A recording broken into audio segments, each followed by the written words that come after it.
Chapter 7, 1 and 2, touching a special sort of internal prayer prescribed by Antonia de Rojas, a Spanish priest, with approbations given to it. 3 and 4, the order for preparation to the said prayer of internal silence.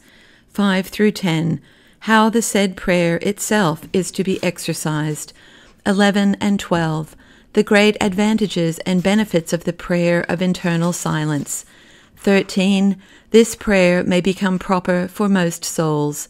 14, a soul is not to be obliged to use the same preparations prescribed. 15, it is commended by the author both to beginners and proficients, yet with some cautions. 16, this prayer is inferior to St. Teresa's prayer of quietness. 17, of the phrase by which the soul is said herein to be au écoute. 18, this prayer is far from the mere cessation or idleness of the Illuminati. 19 and 20, a transition to the following discourse of contemplation with a serious exhortation of St. Teresa to aspire courageously thereto. 1.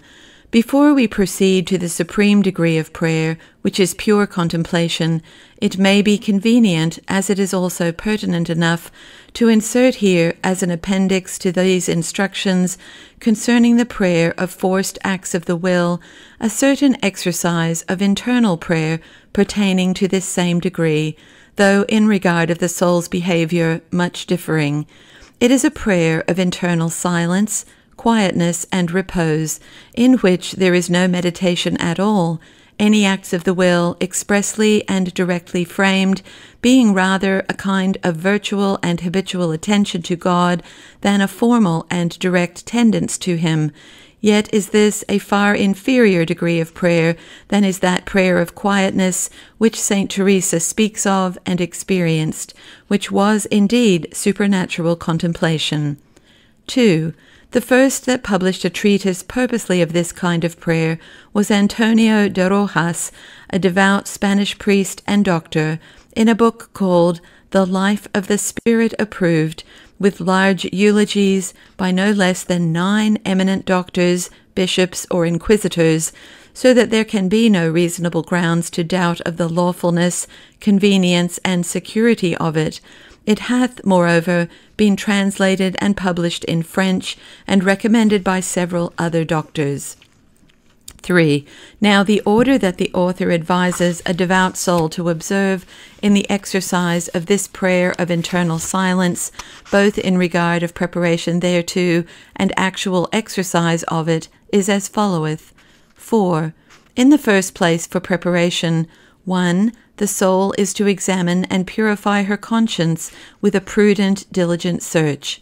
2. She is to endeavor seriously and cordially to make an act of contrition for her sins from a consideration of God's goodness, love, and mercy, etc. 3. She is to frame an act of pure and entire resignation of herself into God's hands, with reference to the present exercise of a silent recollection, determining to perform it purely for God's glory, renouncing all inferior private interests and contentments, etc. 4. She may, if need be, meditate a little upon one of the mysteries concerning the incarnation and passion, etc., of our Lord, also mixing certain ejaculatory prayers. 5. She is to make a firm act of faith and acknowledgement of God's presence in the center of the soul, before whom she intends to place herself with most profound reverence, humility, and love. 5. In consequence to these preparations, in which she is to continue till she find herself disposed to quit all such express and direct acts or affections, and having an implicit assurance by a bare and obscure faith that God, who is incomprehensible universal goodness, is indeed present to and in her, All that remains for her then to do is, with all humility and love, to continue in his presence in the quality of a petitioner, but such an one as makes no special direct requests, but contents herself to appear before him with all her wants and necessities, best and indeed only known to him, who therefore needs not her information, so that she, with a silent attention, regards God only, rejecting all manner of images of all objects whatsoever, and with the will she frames no particular request, nor any express acts towards God,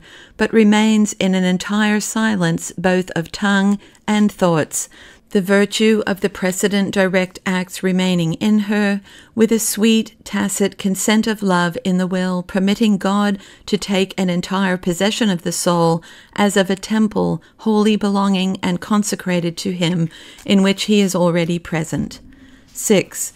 In this state, the soul behaves herself much after the manner of an humble, faithful, and loving subject, that out of duty and with most entire affection and respect approaches to the presence of his sovereign. At his first access he uses such profound reverences and protestations of duty and fidelity as are befitting, but that being done, he remains silent and immovable in his presence, yet with the same respect and reverence that he first entered, and knowing that his prince only ought to dispose of his fortune and state, and that he is both most wise to judge what favours may become the one to give and the other to receive, and withal that he has a love and magnificence to advance him beyond his deserts, he makes no particular requests at all.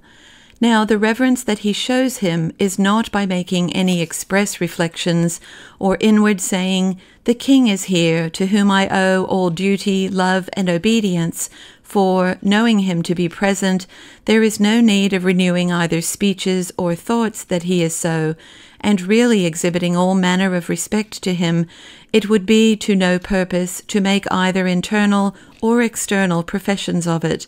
He is in readiness to hear and execute any commands, and until he be informed by the king how he ought to perform his will and service, he is not forward to voluntary undertakings.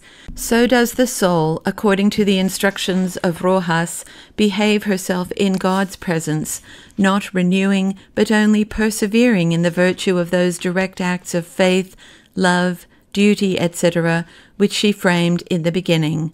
If, being in this vacancy and internal silence, God's Spirit shall suggest unto her any pure affections, she is attentive and ready to entertain and quietly exercise them, and presently returns to her silence.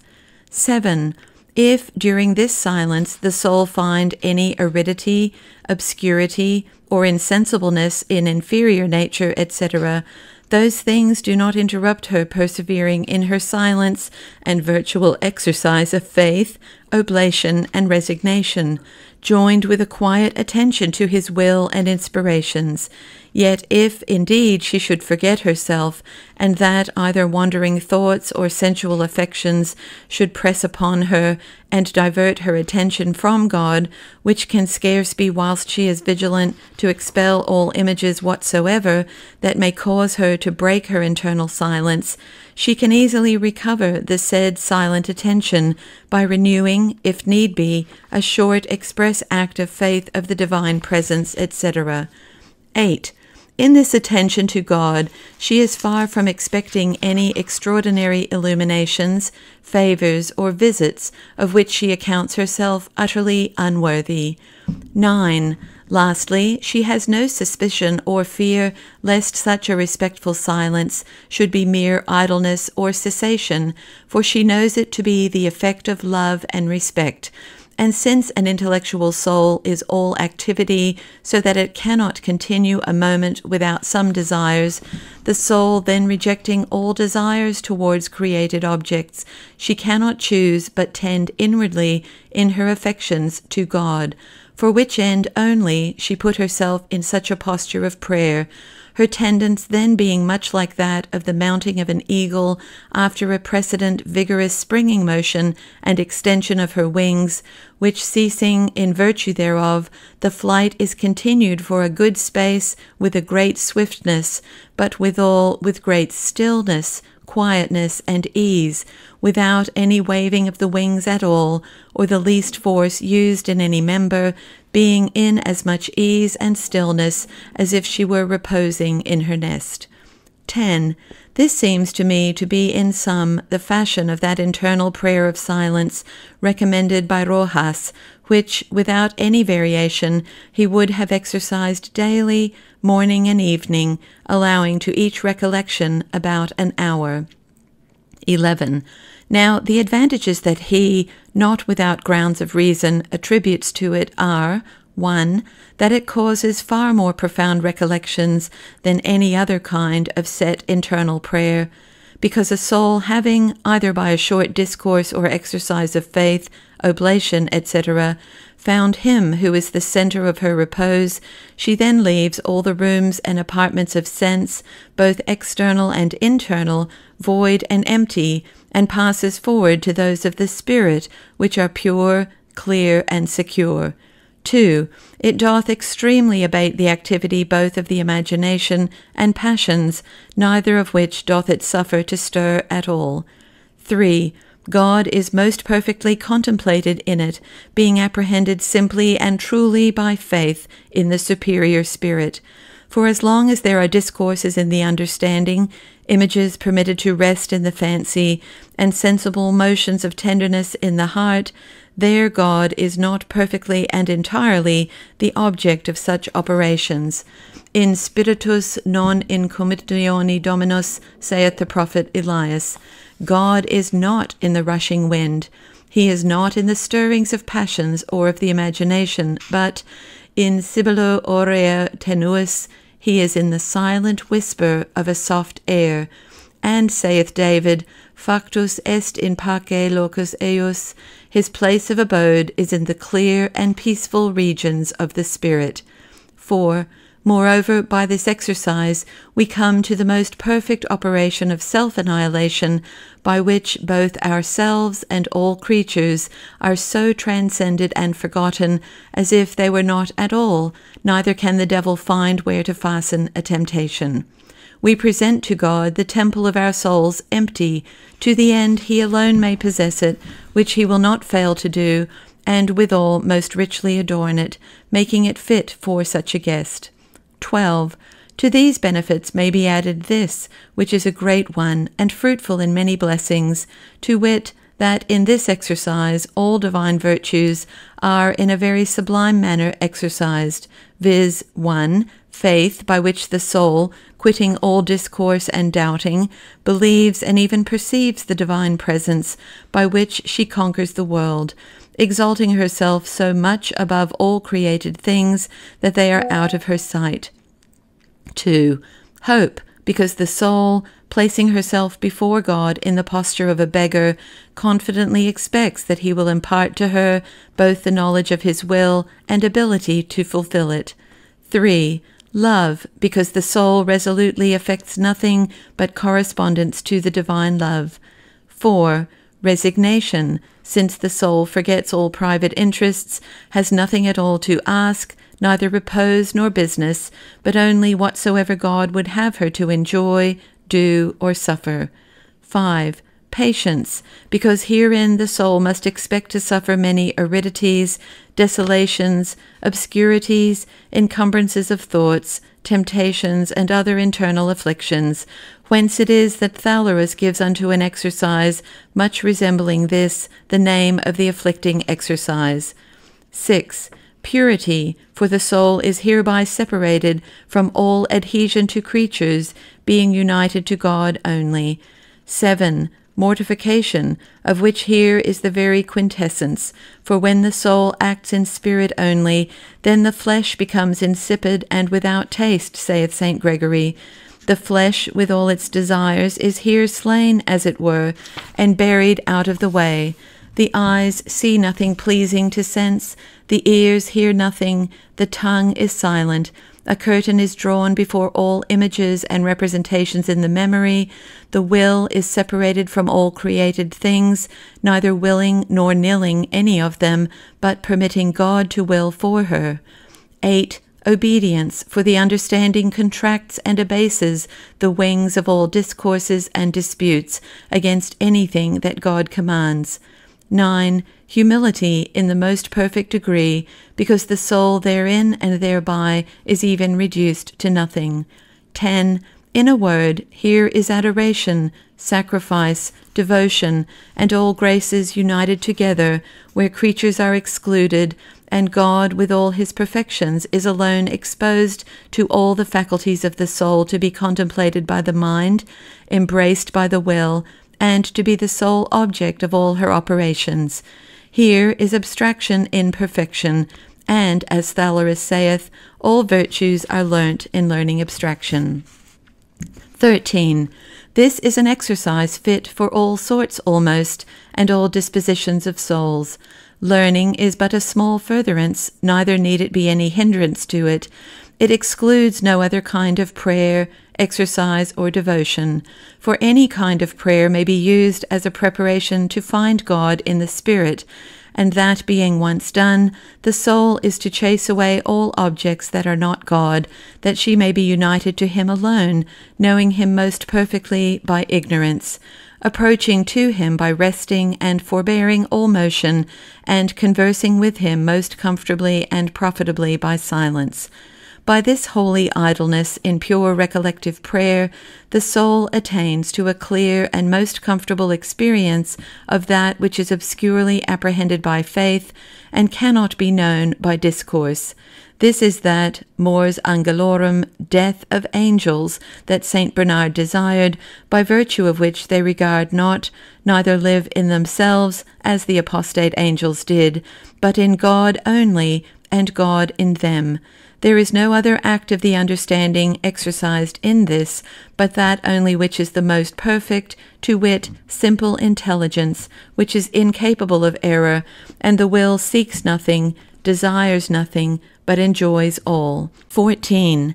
Now, as touching the forementioned preparations, souls ought not to think themselves obliged to make use always of these, but to use their own liberty. That was an excellent preparation which the good, simple, devout old woman is said to use, who, when she set herself to her devotions in the church, said only, O my God, let that come to thee which I wish, and let that befall me which thou desirest.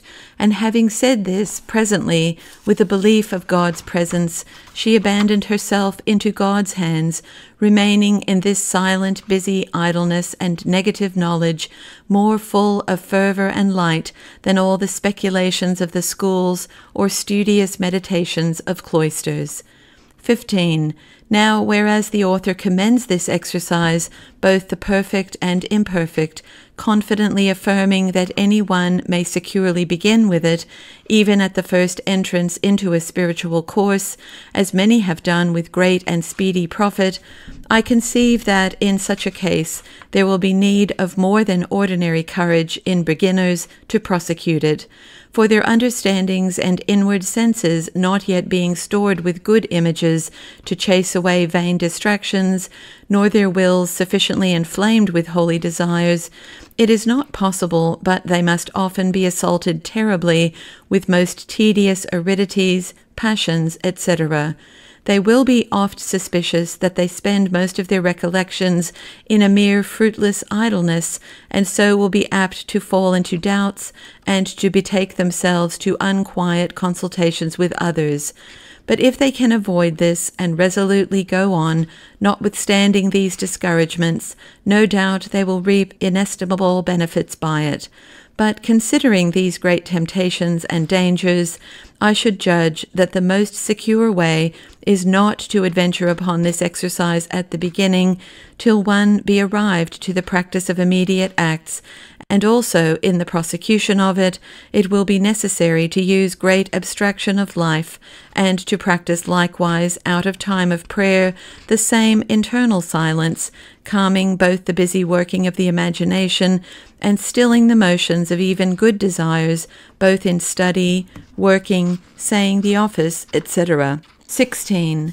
Though the exercise be the same in substance at all times, yet by long practice it grows more and more pure and abstracted, the silence and introversion grow more profound, and the operations more imperceptible, and it will in time securely bring a soul to that which St. Teresa calls the prayer of quietness, which is indeed perfect contemplation, to which this is but an imperfect degree, and of which this is but a slight imitation.